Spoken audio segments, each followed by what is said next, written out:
National human rights council పైన కొంతమంది వ్యక్తులు అసత్య ప్రచారాలు చేయడం ఖండిస్తున్నామని national chief vice chairman Gudivada Krishnakishore హెచ్చరించారు. సోమవారం గాంధీనగర్లో జరిగినటువంటి మీడియా సమావేశంలో ఆయన మాట్లాడుతూ గత 3 సంవత్సరాలుగా ఎంతో ప్రతిష్టాత్మకంగా నడుస్తున్నటువంటి మా సంస్థ పైన అసత్య ప్రచారాలను సోషల్ మీడియా అలానే కొన్ని ప్రైవేట్ వాట్సాప్ గ్రూపుల నందు చైర్మన్ యొక్క ప్రతిష్టను, సంస్థ యొక్క విలువలను దెబ్బతీసే విధంగా సంస్థ నుంచి బయటకు వెళ్లిన వ్యక్తులు అలానే సంస్థ నుంచి తీసేయబడ్డ సభ్యులు వ్యవహరించడం బాధాకరమైన విషయం. అటువంటి వారిపైన చట్టపరమైన చర్యలు తీసుకోవడానికి సిద్ధంగా ఉన్నామని ఆయన తెలిపారు. National human rights council national administration in-charge CH Ajay Babu మాట్లాడుతూ సంస్థ యొక్క కార్యక్రమాలపై, ఆర్థిక విషయాలపై ఆరోపణలు చేస్తూ సోషల్ మీడియాలో, వాట్సాప్ గ్రూపుల్లో వాటిని ట్రోల్ చేస్తూ సంస్థ యొక్క ప్రతిష్టకు భంగం కలిగిస్తున్నారన్నారు. సంస్థ ప్రారంభించిన నాటి నుండి నేటి వరకు సంస్థ చేస్తున్నటువంటి కార్యక్రమాలకు సభ్యులు స్వచ్ఛందంగా వారు వచ్చి ఇచ్చినటువంటి డొనేషన్లను ఆడిట్ రూపంగా 3 సంవత్సరాల నుంచి సబ్మిట్ చేయడం జరుగుతుందని అన్నారు. ఇటువంటి ఆధారాలు లేకుండా ఇటువంటి ఆరోపణలు చేస్తే అటువంటి వారిపై చట్టపరమైన చర్యలు తీసుకోవడానికి సంస్థ సిద్ధంగా ఉందని ఈ సందర్భంగా హెచ్చరించారు. ఈ సమావేశంలో సంస్థ సభ్యులు రూప్నాథ్, లక్ష్మీరాణి తదితరులు పాల్గొన్నారు. నా పేరు గుడివాడ కృష్ణకిషోర్ అండి. నేను chief vice chairman, national vice chairman for national human rights council. మొన్న 9వ తారీఖు తిరుపతిలో 3rd యానివర్సరీ సక్సెస్ఫుల్గా జరిగిందండి.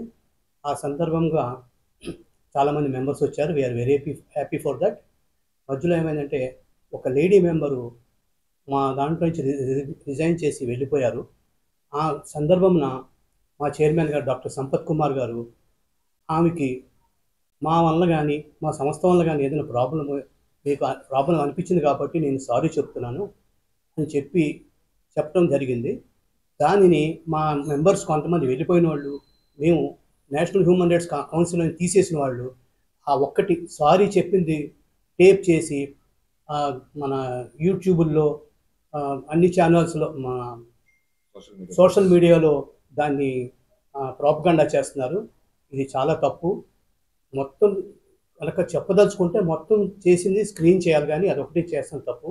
ఇప్పటికీ వాళ్ళ మీద మేము అన్ని జిల్లాల్లో పోలీస్ కమిషనర్ల దగ్గర మేము కంప్లైంట్ పెడుతున్నాము. యాక్చువల్గా జరిగింది చెప్పకుండా వాళ్ళు కట్ చేసి అదొకటే పెడుతున్నారు, సారీ చెప్పిందే పెడుతున్నారు. మేము అన్ని పోలీస్ జిల్లాలకి, సూపరింటెండెంట్కి, కమిషనర్కి మేము ఈ కంప్లైంట్ ఇస్తున్నాము. సో మెంబర్స్ కానీ, బయట వాళ్ళు కానీ మా సంస్థ గురించి నెగిటివ్గా ఎవరైనా మాట్లాడినా ఇదే యాక్షన్ ఉంటుంది. మీకు ఏ డౌట్ వచ్చినా మా దగ్గరికి వస్తే మేము క్లారిఫై చేస్తాము. ఊరికి తెలియకుండా, సాక్ష్యాలు లేకుండా ఇలా స్క్రోల్ చేస్తాం. చాలా బ్యాడ్ థింగ్, శోచనీయకరమని నేను చెప్తున్నాను. ఇది ఇలా స్క్రోల్ చేసిన వాళ్ళకి మా సంస్థ తరపున వార్నింగ్ ఇస్తున్నాం. మళ్ళీ మేము మానేసిన వాళ్ళు మానేశారు, వెళ్ళిపోయారు. లేనిపోయింది మా సంస్థ గురించి, మా చైర్మన్ గురించి, మా మెంబర్స్ గురించి ఎవరు బ్యాడ్ ప్రాపగండా చేయొద్దు. ఓకే అండి, thank you. Babu, national administration incharge, national human rights council. గత వారం 10 రోజులుగా ఏదైతే మా సంస్థ మీద కానీ, మా సంస్థ యొక్క చైర్మన్ గారి మీద కానీ సోషల్ మీడియా అండ్ ప్రైవేట్ గ్రూప్స్లో ఏవైతే ట్రోలింగ్స్ చేస్తున్న వ్యక్తులందరికీ మేము చాలా గౌరవంగా తెలియపరుస్తున్నామండి. వాస్తవాలు ఏంటో తెలుసుకున్న తర్వాత మాత్రమే వాటిని మీరు ఎక్కడైనా సర్క్యులేట్ చేయండి. ఆ రోజు మా సంస్థ నుంచి బయటకు వెళ్ళిపోయిన ఒక ఆడపిల్ల, తనకి ఏదో ఇబ్బంది కలిగింది, దాని మూలంగా బయటకు వెళ్ళిపోయారు అన్న విషయం తెలుసుకున్న తర్వాత వారిని ఒక సంస్థ చైర్మన్గా బాధ్యత తీసుకుని ఆయన, అమ్మ నా వల్ల కానీ, నా సంస్థలో సభ్యుల వల్ల కానీ, సంస్థ వల్ల కానీ నీకేమన్నా ఇబ్బంది కలిగి ఉంటే దానికి నేను సిన్సియర్గా అపాలజీస్ చెప్తున్నాను అన్నారు. అపాలజీకి సారీకి చాలా తేడా ఉంది, అది తెలుసుకుంటారని అనుకుంటున్నాను. అలానే సంస్థ నుంచి బయటకు వెళ్ళిపోయినటువంటి తెలంగాణకి సంబంధించిన కొంతమంది వ్యక్తులు ఆయన యొక్క పాత ఫేస్బుక్స్ అండ్ అదర్ థింగ్స్ తీసి వాటిలో ఉన్నటువంటి కొన్ని పర్సనల్ వీడియోస్ని ట్రోల్ చేస్తూ బాడీ షేమింగ్ చేస్తున్నారు.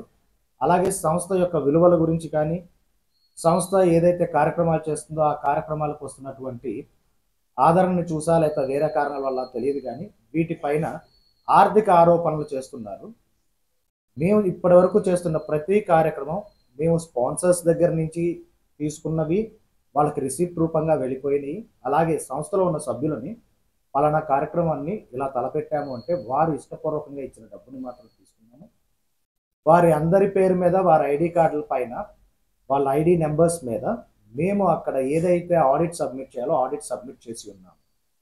ఇంకెవరన్నా సంస్థ నుంచి బయటకు వెళ్ళిపోయిన సభ్యులు కావచ్చు, సంస్థలో కొనసాగుతున్న సభ్యులైనా, మీకు ఏ రకమైన అనుమానాలు ఉన్నా అడ్మినిస్ట్రేషన్ విభాగాన్ని సంప్రదిస్తే మీకు కావాల్సినటువంటి అన్ని రకాల ఇన్ఫర్మేషన్స్ మేము ఇవ్వడానికి ఎప్పుడూ సంసిద్ధులుగా ఉన్నాం.